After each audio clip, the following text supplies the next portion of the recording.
చాలామంది అనుకుంటారు పోర్నో చూసి వాడికి ఉన్నంత పెనిస్ నాకు లేదే అని ఫీల్ అవుతుంటారు. తర్వాత కొద్దిమంది ఏమిటంటే మా ఫ్రెండుకున్నంత నాకు లేదు అంటారు. ఈ ఫ్రెండ్‌ది వీడికి సైంటిఫిక్ పద్ధతిలో కొలిచే అవకాశం లేదు. వీళ్ళు ఊరికే కళ్ళతో చూసి అసెస్ చేయడం గానీ, లేదా స్కేల్‌తో కొలిచినప్పటికీ గూడా ఎక్కడి నుంచి కొలవాలి అనేది ఉంటుంది. ఇప్పుడు మనం పొలంలో కొలత తీసుకునేటప్పుడు ఒక రాయి పెట్టుకొని రాయి నుంచి కొలత తీసుకుంటాం. అలాగే మరి పెనిస్ కొలత తీసుకునేటప్పుడు ఎక్కడి నుంచి తీసుకోవాలి అనేటి సైంటిఫిక్ డిస్కషన్ అది.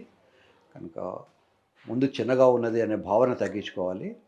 ఇప్పుడు మన గుమ్మడికాయకి గుమ్మడికాయలే వస్తాయి. పొట్లకాయ చెట్టుకు పొట్లకాయలే వస్తాయి. తాతగారు ఎలా ఉంటే తండ్రి ఎలా వస్తాడు. తండ్రి ఎలా ఉంటే కొడుకు అలా వస్తాడు. కొడుకు ఎలా ఉంటే కొడుకు ఉండే మనవడు కూడా కొడుకు పుట్టే కొడుకు మనవడు కూడా అలాగే వస్తుంది. సో వాడి సైజులు కూడా అలాగనే ఉంటాయి. యూజువల్‌గా జనరల్‌గా హైట్ ఎక్కువ ఉన్నప్పుడు పెనిస్ లెంత్ కూడా ఎక్కువ ఉంటుంది. అమితాబ్ బచ్చన్ అంత ఎత్తు ఉంటే యూజువల్‌గా పెనిస్ పొడవు కూడా ఎక్కువనే ఉంటుంది. ముందు హైట్ తక్కువ అనే భావన నుంచి బయటపడాలి. ప్రపంచం మొత్తంలో అందరికన్నా పొడవైంది ఆఫ్రికన్స్‌కి ఉంటుంది. అందరికన్నా పొట్టిది శ్రీలంకలో ఉంటుంది. శ్రీలంక వాళ్ళు ఎంజాయ్ చేస్తారు. ఆఫ్రికన్ వాళ్ళు ఎంజాయ్ చేస్తారు. శ్రీలంకలో పిల్లలు పుడుతున్నారు. ఆఫ్రికాలో కూడా పుడతారు. పొడవు ఉంటేనే పిల్లలు పుడతారనుకోవడం, పొడవు ఉంటేనే పిల్లలు సెక్స్‌లో ఎంజాయ్ చేస్తారనుకోవడము భ్రమ మాత్రమే. అమ్మాయిలకు జననాంగాలు డెవలప్ అయ్యేటప్పుడు 2 పోర్షన్స్ జాయిన్ అయితాయి. ఒకటి సొమాటిక్, రెండోది ఆటోనామిక్. ఈ బయట మనకు కనిపించే 2, 3 సెంటీమీటర్లు మాత్రమే సొమాటిక్ ఇన్నర్వేషన్ ఉంటుంది. దానికి టచ్ సెన్సేషను వగైరా ఉంటాయి. అదే 3 సెంటీమీటర్స్ దాటిన తర్వాత దానికి autonomic sensation only pressure sensation మాత్రమే ఉంటుంది. టచ్ సెన్సేషన్ ఉండదు. కనుక మినిమమ్ 3 సెంటీమీటర్ల లెంత్ ఉంటే సరిపోతుంది. 99.99% అందరికీ 3 సెంటీమీటర్లు ఉంటుంది. శృంగారం చేసేటప్పుడు ఇది ఇంకో 2 సెంటీమీటర్లు గెయిన్ అయ్యి 5 సెంటీమీటర్లు అవుతుంది. ఇన్ జనరల్‌గా తెలుగు రాష్ట్రాల్లో అందరికీ కూడా 8-9 సెంటీమీటర్స్ లెంత్ ఉంటుంది. ఈ 9 ఉన్నది కాస్త 11 అవుతుంది. కనుక లెంత్ డిఫిషియన్సీ అనేది very very very rare thing. అప్పటికి లెంత్ పెంచుకోవాలని అనుకుంటే మందులతో పెరగదు. మందులతో వచ్చే పెరుగుదల ఆ గంటో 2 గంటలో ఉంటుంది. ఆ మందు ఎఫెక్ట్ పోగానే మళ్ళీ చిన్నగా అయిపోతుంటుంది.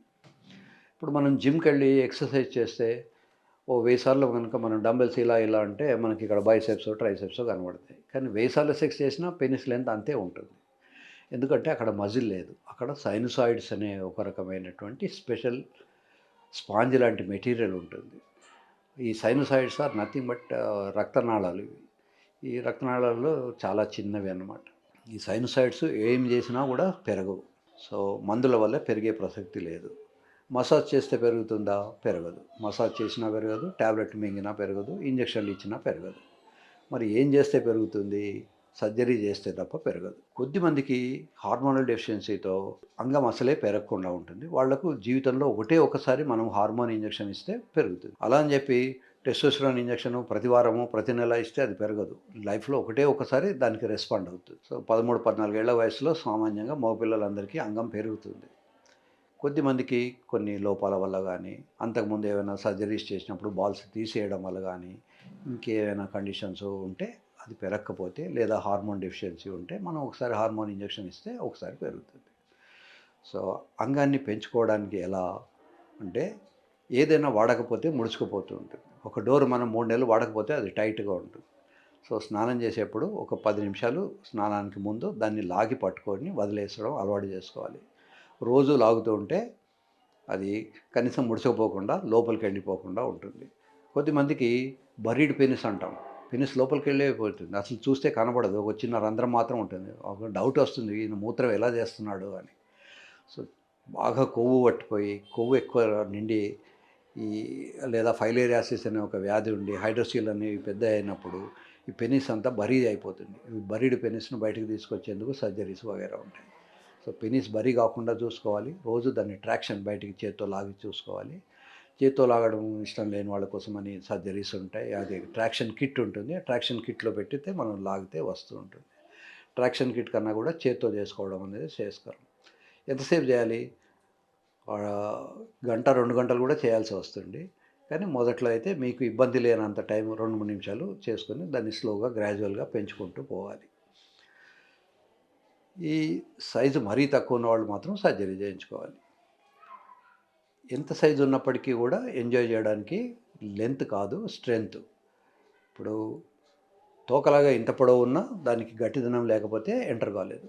కొమ్ములాగా చిన్నగా ఉన్నా పర్లేదు, కానీ హార్డ్గా ఉంటేనే అది లోపలికి ఎంటర్ అవుతుంది. ఎంత హార్డ్ ఉండాలి అంటే, అవసరం వస్తే దాని మీద 500 గ్రాముల బరువు పెట్టినా అది మోయగలిగి ఉండాలి. ఇప్పుడు ఇది 500 గ్రామ్స్ వెయిట్. ఈ 500 గ్రామ్స్ను అది మోయగలిగితేనే ఆ అంగం అందులోకి ఎంటర్ అవుతుంది. ఈ 500 గ్రామ్స్ వెయిట్ మోయే శక్తిని యాక్సియల్ రిజిడిటీ అంటారు. Penile axial rigidity. ఇంత హార్డ్నెస్ ఉంటే కానీ అది లోపలికి ఎంటర్ కాదు. ఎవడైనా సంసారం చేస్తున్నాడు అంటే అర్థం ఏమిటి? ఈ 500 గ్రాములు మోసేంత శక్తి ఉన్నట్టే లెక్క. సో ఇండైరెక్ట్గా మనం దాన్ని ఇన్ఫర్ చేసుకోవచ్చు. లెంత్ తక్కువ ఉన్నదని కొద్దిమంది మూత్రం చేయడానికి కూడా సిగ్గుపడుతుంటారు. జనరల్గా అందరూ మూత్రం చేసే ప్లేస్లోకి వెళ్లకుండా, లేదా ఇటుపక్క అటుపక్క చూసి ఎవరు చూస్తలేరు కదా అని. నిజానికి ఒకడు మూత్రం చేస్తే ఇంకోటి వంగి చూసినా మనకేం కనబడదు. కానీ వీళ్ళకు సైకలాజికల్గా ఫీలింగ్ తోటి ఎవరైనా చూస్తారేమో, నాకు చిన్నగా ఉందేమో అనే భావనతోటే వాళ్ళు సఫర్ అవుతుంటారు. కనుక వీళ్ళు దగ్గరలో ఉన్న డాక్టర్ దగ్గరికి వెళ్ళి ఓపెన్గా డిస్కస్ చేసుకొని చేయొచ్చు. లెంథనింగ్ సర్జరీస్ ఉన్నాయి. Lengthening surgeries are day care surgeries. అదే రోజు ఇంటికి వెళ్ళిపోవచ్చు సర్జరీ అయిన తర్వాత. ఈ లెంథనింగ్ సర్జరీస్ వల్ల విపరీతంగా పెంచలేము. ఎందుకు అంటే మధ్యలో యూరిన్ వచ్చే పైపు ఉంటుంది. ఆ యూరిన్ పైపును అధిగమించి మనం పోలేము. సో యూరిన్ పైపును ఎంతవరకు మనం బయటికి లాగగలము, ఇబ్బంది లేకుండా, శ్రమ లేకుండా ఉంటుందో అంతవరకు మాత్రమే లెంత్ పెంచగలం. అలాగే గర్త్ పెంచాలనుకున్నప్పుడు ఇంజెక్షన్స్ ఉంటాయి. ఇంజెక్షన్స్ వల్ల పెనైల్ గర్త్ పెరుగుతూ ఉంటుంది.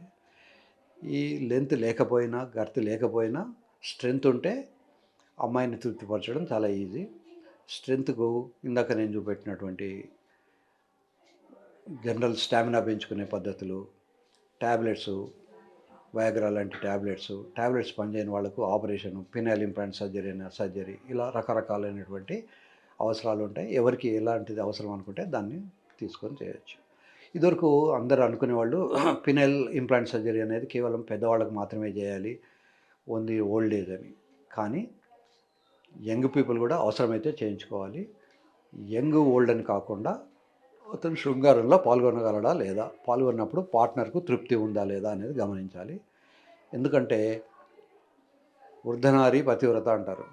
ముసలమ్మాయి అయిన తర్వాత అతను ముసలాడు అయిపోయిన తర్వాత అప్పుడు అతను ఇంప్లాంట్ చేయించుకున్నా అతనికి అవకాశాలు తక్కువ ఉంటాయి. శృంగారంలో ఎంజాయ్ చేసే ఛాన్స్ కూడా తక్కువ ఉంటుంది.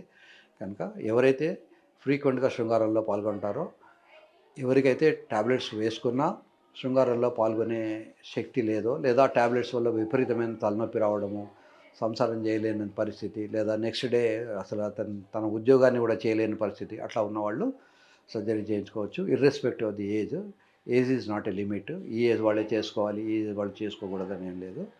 మొత్తానికి సర్జరీని ముందు అవాయిడ్ చేయడానికి ట్యాబ్లెట్స్ వాడుకోవాలి. ట్యాబ్లెట్స్ వాడని వాళ్ళకి మాత్రం సర్జరీకి భయానికి పోవద్దు. సర్జరీ చేయించుకుంటే ఇన్ఫెక్ట్ అవుతుంది అని అనుకోవాల్సిన పని లేదు.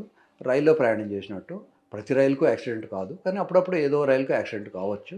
కనుక ఇంప్లాంట్ సర్జరీ చేయించుకున్న ప్రతి వ్యక్తి, ఈవెన్ డయాబెటీస్ ఉన్నా, ఆల్రెడీ కార్డియాక్ స్టెంట్ పడినా, లేదా ఆల్రెడీ బైపాస్ సర్జరీ అయినా, వాళ్ళు పినైల్ ఇంప్లాంట్ సర్జరీ చేయడం వల్ల పెద్ద నష్టం ఏమీ లేదు. వాళ్ళు చేయించుకోవచ్చు. తగిన జాగ్రత్తలు ముందే మీరు డాక్టర్ కనుక చెప్తే, ఫలానా నాకు ఆల్రెడీ స్టెంట్ పెట్టారు, లేదా ఆల్రెడీ నాకు బైపాస్ సర్జరీ ఏంటంటే ఆ డాక్టర్ గారు కావాల్సినటువంటి స్పెషల్ ప్రికాషన్స్ తీసుకొని మీకు మద్దతిస్తారు.